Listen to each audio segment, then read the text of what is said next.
Before I talk about the course, let me show you what car I'm in. So this is my 2011 Ford Mustang GT that I picked up a few weeks prior to this race. It came with some simple bolt-on engine mods and some suspension mods that made the car handle a little bit better. However, as you can see in this clip right here, it was still pretty difficult to control. In my opinion, this car was not balanced all that well. I started by adding a set of adjustable sway bars to the front and back of this car. Then I added a set of big sticky Falcon tires on all four corners with a 315 squared setup. Once I had a proper alignment, this car was good to go.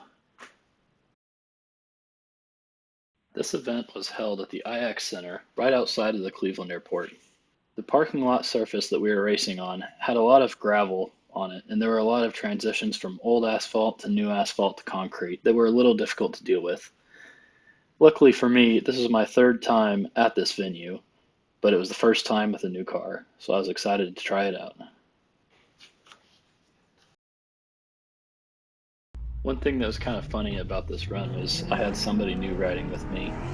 He's new to autocross and wanted to ride with some fast drivers, and apparently wanted to ride with me and was pretty excited. But anyway, the first run is usually not one that a driver should worry about time on, and that's good because there's a timing error during my first run, so I don't know what my time was for it. Um, the car felt good, it had a lot of grip, and the biggest thing that a driver should do on the first run is just learn the course and see where they can and cannot push the car.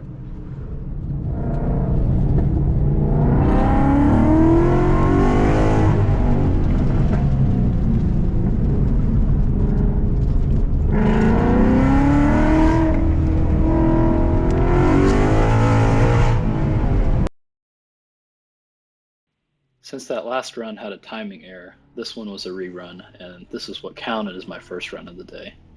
Again, I had somebody riding with me. Other than remembering the track from the previous run, this one was not really that much different. It felt about the same, other than it was a little more smooth just since I knew the course a little bit better. But I was definitely able to notice a few elements where I could push the car harder than I did.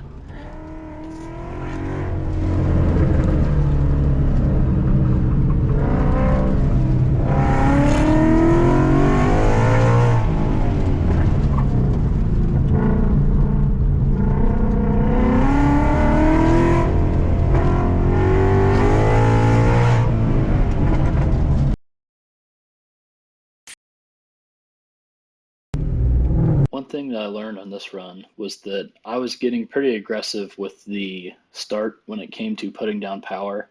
What my plan was I would roll out in first, and then I would cross over the starting timing gate, and then shift into second right before the first cone to the left. One thing that you might be able to see is that this kind of made me a little choppy on the throttle, and it just upset the car when it came to the on and off like that.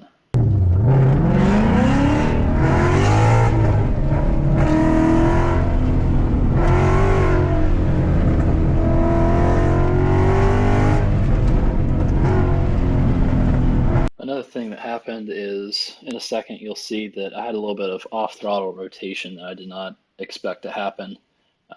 My guess was that when I was on the brakes too hard, there was a lot of weight transfer to the front end, and the rear just kind of became loose, and I had to correct to save the car.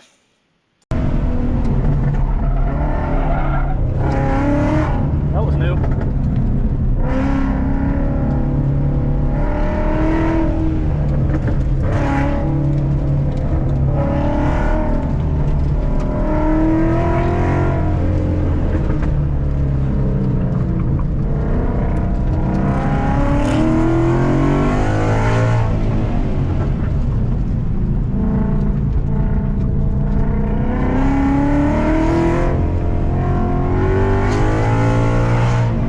I definitely learned a lot on this run. If it wasn't for that one correction I had to make, it probably would have been a pretty good time. I ended up getting a 45.864 but no cones, and other than that one correction, it was pretty smooth.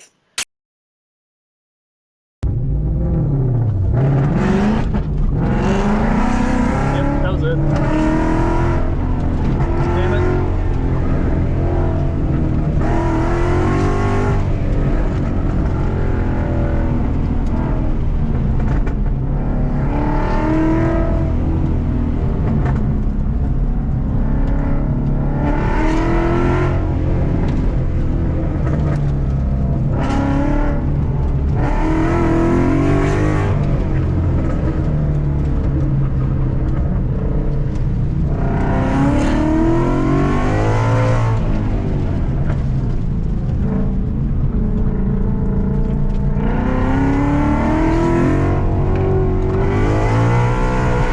Based on the last run, the two things that I wanted to try on this one was shifting into second a little bit earlier and also transferring a little bit more weight to the back of the car by giving it just a little bit of throttle.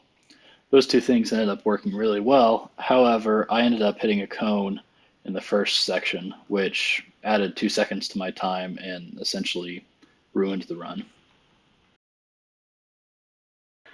When I got back from that previous run, the first thing I did was I grabbed my water sprayer and sprayed the tires down to cool them a little bit. Usually I wait until right before I head up for the next run just so I can kind of see if the tires need to be cooled down or not. I'm not sure why I messed up this time. Also, there was an issue with the timing system, so we had a lot longer wait between runs than we did previously. This caused my tires to be a lot more cold than I wanted them to be, which meant that I would not have as much grip as I wanted. Because of this, my game plan for this run was to basically drive as smooth as possible and not push it too hard through some turns, and maybe try a little bit different line because I was not expecting this to be a good time.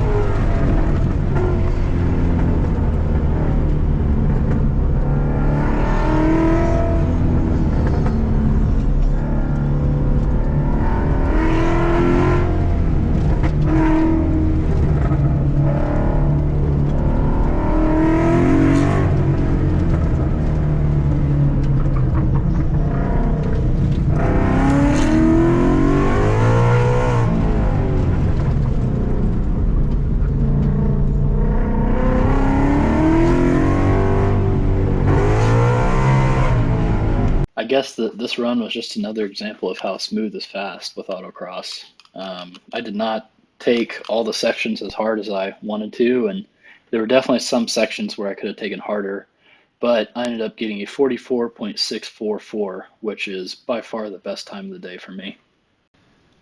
With one more run left in the day, I was looking pretty good at this point. My main goal for the day was to beat my friend slash rival in his C6 Z06. His best run that morning was a 45.59. After my last run, I had accomplished that goal. At this point, I was second in my class, Cam C, and I was right behind a 2017 Mustang GT350. His best time of the day was a 44.358. With one run left, my new goal is to shave 0.3 of a second off of my best time and win my class.